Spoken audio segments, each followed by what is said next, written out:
पहिल्यांदाच रविवारी हा अर्थसंकल्प सादर होतोय, तर कृषी क्षेत्रासाठी वाढीव तरतुदी जाहीर होण्याची शक्यता आहे। नोकरदारांना आजच्या अर्थसंकल्पातून काय मिळणार याकडे लक्ष असेल। तर या अर्थसंकल्पाचं आपण सविस्तर विश्लेषण जय महाराष्ट्रवर पाहणार आहोत।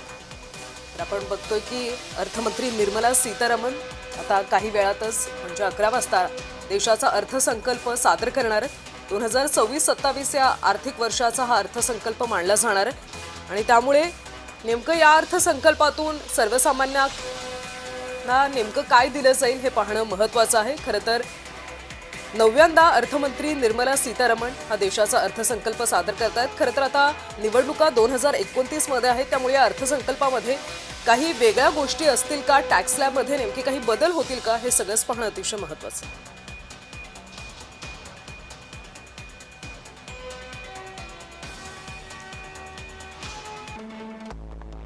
स्टँडर्ड डिडक्शन 75,000वरून 1 लाखांपर्यंत जाणं शक्य होणार आहे। अर्थसंकल्पात काय तरतुदी असतील याचा एक अंदाज आपण मांडतोय। Joint income tax return file याची घोषणा होणं शक्य होणार आहे।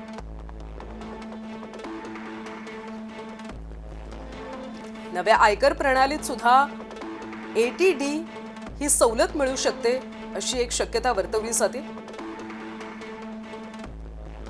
जुनी आयकर प्रणाली रद्द होऊ शकते।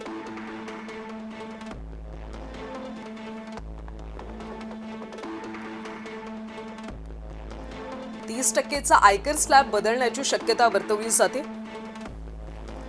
आर्थिक पाहणी अहवाल सुद्धा मांडला होता आणि त्यामध्ये या सगळ्या शक्यता वर्तवण्यात आल्या होत्या। गृह कर्जदारांना व्याजदरातून दिलासा मिळू शकतो।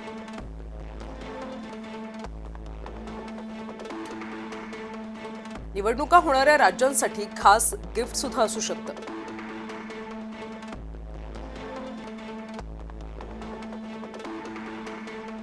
किसान सन्मान निधीची रक्कम 6 वरून 9,000 होण्याची शक्यता।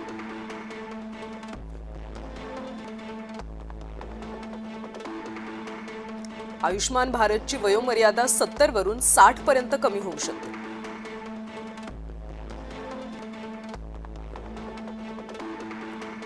300 नव्या अमृत भारत आणि वंदे भारत ट्रेन गाड्यांच्या घोषणेची एक मोठी शक्यता वर्तवली जाते। पर्यटन उद्योगाला चालना देण्यासाठी मोठ्या घोषणेची शक्यता आहे।